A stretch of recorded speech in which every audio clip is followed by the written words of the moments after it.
Hola chiquillos, ¿cómo están? ¿Cómo han estado en sus casitas? Miren al Edgar, se los presento. Qué hermoso. Ya, eso nomás. Espero que estén bien. Sé que es un poco difícil, sobre todo con la energía que tienen ustedes, quedarse en sus casas. Para mí es menos difícil, a mí me gusta estar en mi casa. No, pero igual, echo de menos la rutina, lo echo de menos a ustedes también. Vamos a tratar de retomar entonces las clases en esta modalidad. Voy a hacer unos cuantos videos, voy a ser youtuber para ustedes. Y vamos a tratar de ir repasando las tareas que les voy dejando, viendo contenidos y siguiendo avanzando en el libro porque hay que usarlo, ¿cierto? También quiero que ustedes vayan viendo en el libro de actividades lo que puedan ir avanzando de los contenidos que vamos viendo, ¿ya? Bueno, partamos entonces. Vamos a revisar las actividades que les dejé, que era la página 34, El camino que no iba a ninguna parte, de Gianni Rodari, un italiano.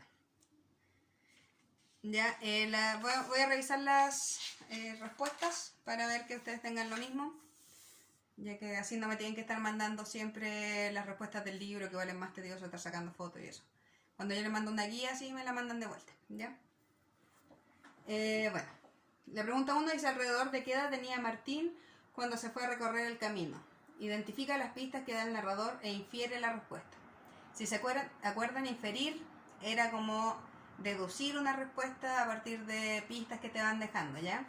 No te lo dicen literalmente, no dicen Martín tenía 10 años, sino que te dejan pistas y uno va sacando una idea de qué edad podría tener. En este caso, Martín podría tener entre 10 y 15 años según las pistas que demuestra. Ya, por ejemplo, cuando decía, cuando fue bastante mayor como para cruzar la calle sin tener que cogerse de la mano de su abuelito, ¿ya? Entonces ustedes ahí piensan como a qué edad dejaron, si es que ya dejaron de cruzar dando la mano, ¿ya? ¿Qué significa testarudo? También hay que inferir el significado a partir del texto, ¿ya? Bueno, testarudo es como ser porfiado, más que nada, ¿ya? Ya. Después, la 3 dice: a continuación se presentan los acontecimientos del cuento desordenados. Léelos y encierra los acontecimientos principales, ¿ya? Entonces, los principales son los más importantes, ¿ya? Porque en un cuento se cuentan hartas cosas, pero hay que saber determinar cuáles son los acontecimientos más importantes. En este caso sería: una mujer invita a pasar a Martín y le muestra el castillo que está lleno de tesoros. Los habitantes del pueblo toman el camino en busca de tesoros, pero no encuentran nada. Martín camina hasta que encuentra un perro que lo conduce hacia un castillo. Martín toma parte de las riquezas del castillo y lo echa a un carro y regresa. Martín toma un camino que en el pueblo decían que no va a ninguna parte. ¿Ya? Y después tienen que ordenar estos mismos acontecimientos que encerraron en el orden correcto. En este caso sería 8, 5, 1, 7, 3. Y la pregunta 4 dice: ¿qué pasa en el pueblo mientras Martín anda por el camino que no va a ninguna parte? Selecciona una opción y justifica con pistas que den indicios del cuento. Indicios del cuento, perdón. La respuesta correcta en este caso es la C, que dice que se preocupan porque no saben dónde está. ¿Ya? Evidencia de esto podría ser como cuando dice: Martín Testarudo fue acogido con gran sorpresa por su pueblo, pues ya lo habían dado por muerto. ¿Ya? Entonces ahí se demuestra que ellos pensaban que estaba muerto y estaban preocupados por él. La pregunta número 5 dice: recuerda al personaje de Abdullah y compáralo con Martín. Completa la tabla. Abdullah era ese personaje del cuento anterior que habíamos leído, ese sí lo alcanzamos a leer en clase, que era de Abdullah y el mendigo ciego, perdón, que se trataba de este hombre que se había vuelto finalmente un mendigo porque era muy ambicioso, ¿cierto? Y trató de llevarse todos los tesoros que le habían mostrado y al final no se quedó sin nada y quedó ciego además. ¿Ya? Entonces, en el caso de Martín, ¿qué lo motiva a actuar? En este caso es como la curiosidad más que nada, ¿cierto? En cambio de Abdullah es la ambición y la codicia. ¿Y qué hace con el tesoro cada uno? Martín lo comparte y lo reparte entre todo el pueblo. En cambio Abdullah lo quiere solo para él y al final lo pierde todo. ¿Ya? La 7 dice relee el diálogo y desarrolla las siguientes actividades. Ya hay que encerrar los pronombres interrogativos. Ya eso serían dónde, cómo, por qué, cuándo, etc. Y agregar una nueva intervención que lleve pronombre interrogativo exclamativo. Ahí tienen que ustedes agregar una frase más al texto que tenga alguno de estos como, cuándo, dónde, qué, etc. Ya, esa era la actividad de la página hasta la página 37 y también le había dejado la de la página 40 y 41 del Principito. Ya, el Principito es un libro muy famoso dentro de la literatura, ya, escrito por un francés que no voy a tratar de leer su nombre porque nunca lo sé pronunciar, pero está ahí en el texto, Antoine algo. ¿Ya? Y se trata de un extraterrestre, ¿cierto? O sea, es un niño, o se ve como un niño, y vive en un planeta solo, ¿ya? Y en ese planeta puede ver la puesta de sol 1000 veces, como muchas veces al día, solo moviendo la silla, porque es tan pequeño su planeta que lo puede ver siempre. Y vive con una rosa. Y ahí hay dinámica súper interesante. Ojalá lo leamos, es un buen libro para leer. ¿Ya? Pero esta parte es solo un fragmento, porque este Principito va viajando por distintos planetas y conociendo a distintas personas extrañas que viven en él. Y aquí habla del 5.º planeta, donde vive un hombre, el farolero, ¿cierto? Bonito. Ya voy a revisar también las respuestas para que estén bien y después voy a pasar a ver unos contenidos. Ya la pregunta 1 dice: ¿qué acontecimientos se narran en este fragmento? Ya que es lo más importante que pasa aquí. Es el encuentro entonces entre el Principito y el farolero. ¿Dónde se desarrolla la acción? Reconoce el lugar y descríbelo brevemente. Ya es un planeta más pequeño que había visitado el Principito, donde solamente había un farol y un farolero. Ya entonces debe haber sido similar al planeta de él, así de pequeño casi. ¿A qué personajes había conocido el Principito antes de llegar a este lugar? Bueno, según lo que él dice acá, había conocido a un rey, un vanidoso, un hombre de negocios y un bebedor. ¿Ya? ¿Y qué diferencia, la 4, perdón, qué diferencia observa el Principito entre los personajes anteriores y el farolero? Ahí tienen que ver qué características daba de los personajes anteriores él y qué características ve en el farolero. ¿Ya? Reconocer ahí cuáles son las más importantes. Infiere, de nuevo está la palabra inferir, que es esto que estábamos viendo de deducir, el significado de la palabra consigna a partir del contexto. ¿Ya? Entonces consigna en este contexto habla de una contraseña. Y 6, ¿cómo afecta al Principito el encuentro con el farolero? Infiérelo también a partir de los indicios que se dan en el texto. ¿Ya? A partir de este encuentro, él comprendió la importancia de dar sentido a las acciones realizadas, como que el farolero le importaba mucho lo que hacía. Ya no lo hacía solo por hacerlo, sino que él encontraba que era algo importante. Entonces dicen que el Principito sintió una nostalgia, pues le hubiera gustado ser amigo del farolero, le hubiera gustado quedarse allí, pero era muy difícil por el pequeño tamaño de su planeta. ¿Ya? Esas serían las respuestas de lo que habíamos visto. Ahora voy a explicarles algunos conceptos sobre personajes en una narración y después les voy a dar las actividades para la próxima semana. Ya, entonces el tema del que vamos a hablar en este fragmento del video es sobre los personajes.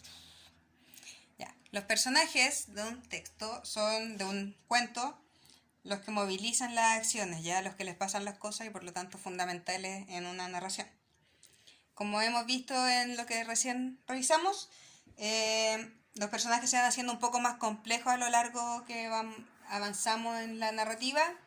Ya ahora que vamos leyendo textos un poco más difíciles, los personajes se complejizan y no te dicen las características de ellos así literalmente, como Pedrito era lindo, simpático y cariñoso, sino que uno tiene que inferir, vamos a seguir usando esa palabra, sus características a partir de sus acciones. Ya, por ejemplo, si hay alguien que ayuda siempre a los demás, uno puede inferir que es una buena persona.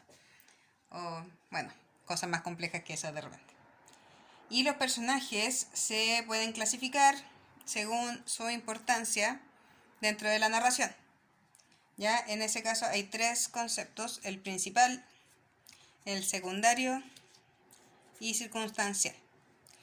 Ya, el personaje principal, como lo dice su nombre, es el protagonista o el principal de una narración.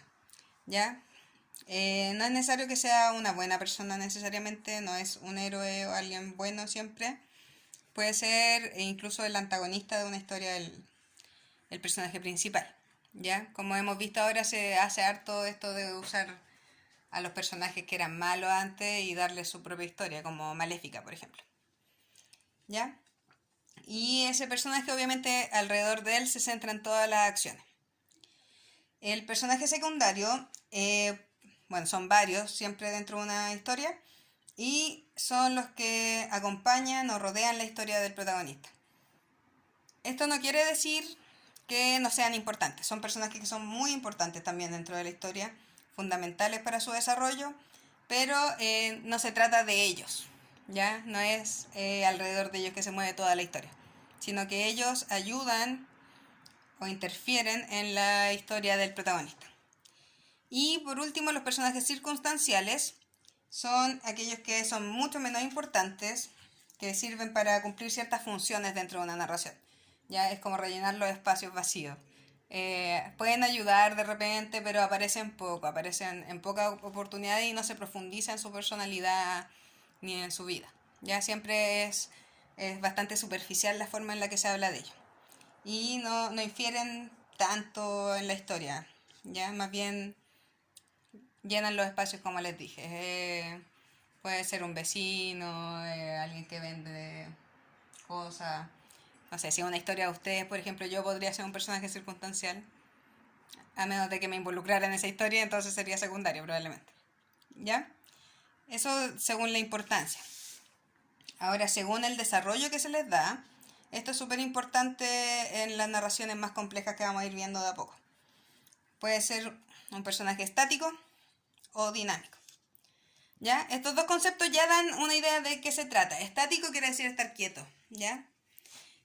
Un personaje estático no avanza en la historia, no cambia su personalidad, o por lo menos no lo vemos, ¿ya? No quiere decir que el personaje no pueda avanzar, pero la narración no se muestra. Ya puede ser un personaje de estos circunstanciales, por ejemplo, que aparecen una vez y después no los vemos mucho más. O en muchas historias se usan como este personaje chistoso de al lado, generalmente no es dinámico, no cambia, ¿ya? Sino que lo mantienen como para el efecto de humor, ¿ya? Entonces, también como en las caricaturas, muchas veces los personajes son más estáticos que dinámicos, ya a lo largo de los capítulos no van cambiando su personalidad, de hecho ni crecen, la mayoría, ¿cierto? En cambio, un personaje dinámico es un personaje que va evolucionando, que cambia, que evoluciona, ¿ya? No quiere decir que siempre evolucione para bien, puede también evolucionar para mal, como transformarse en una mala persona o perder cualidades que tenía, ¿ya? Pero lo importante es que va cambiando y se ve afectado por las cosas que pasan en una historia, porque las cosas que van pasando a nuestro alrededor nos afectan como personas, ¿cierto? Entonces estos personajes son como personas un poco más reales, en el sentido de que se ven afectados y cambian su personalidad y su forma de actuar, ¿ya? Eso más que nada sobre los personajes. Ya. Espero que le hayan quedado claros esos conceptos. Algo habíamos visto antes, pero es importante que los repasen y los tengan súper interiorizados para poder avanzar en el texto. Ya, ahora la tarea que les voy a dejar es un poco larga, ya el texto es largo, es Momo se llama, no es sobre ese meme horrible que había dando vuelta hace un par de años. Ya, Momo es un libro que escribió Michael Ende, ya hace mucho tiempo, es un alemán, y se trata de una niña que es huérfana, vive sola y que es muy muy empática. Ella como que se hace amiga de todo un pueblo, a pesar de que vive sola, todos como que le tienen mucho mucho cariño. Y aquí se muestra un capítulo, el capítulo 2 de ese libro, que vamos a leer, creo que en séptimo o octavo, no me acuerdo. Y tienen que leerlo, son unas cuantas páginas, ya tampoco es tanto. Es de la página 44 a la 50. ya, medio largo, pero con el tiempo que tienen yo creo que pueden leer. Tienen que leer ese texto, que es un fragmento de ese libro, y responder las preguntas que aparecen allí. ¿Ya? No es mucho por esta semana porque también necesito que se lean el libro. ¿Ya? Es muy importante. El terror del sexto B se los mandé en formato digital en caso de que no lo tuvieran. Y los vamos a evaluar la próxima semana. Va a ser un tipo guía trabajo, ¿ya? Así que obviamente no puedo hacer una evaluación como la otra porque no lo voy a estar viendo. Así que va a ser más de análisis. Pero ahí se las voy a explicar bien. Y entonces necesito que se lean ese libro si es que aún no lo hacen. Es corto, es entretenido, dentro de todo es como chistoso. ¿Ya? Así que no es muy complejo. Y eso más que nada por ahora. La próxima semana se van a dedicar a eso. Y después vienen las 2 semanas de vacaciones que dio el ministro supuestamente. Así que ahí vamos a hacer un corte y después vamos a seguir con este formato de videos. Así que eso. Espero que estén muy bien, chiquillos. Cuídense y pórtense bien con su familia. Todos necesitamos estar lo más en paz posible, ¿ya? Y resistan el encierro. Saludos, que estén muy bien.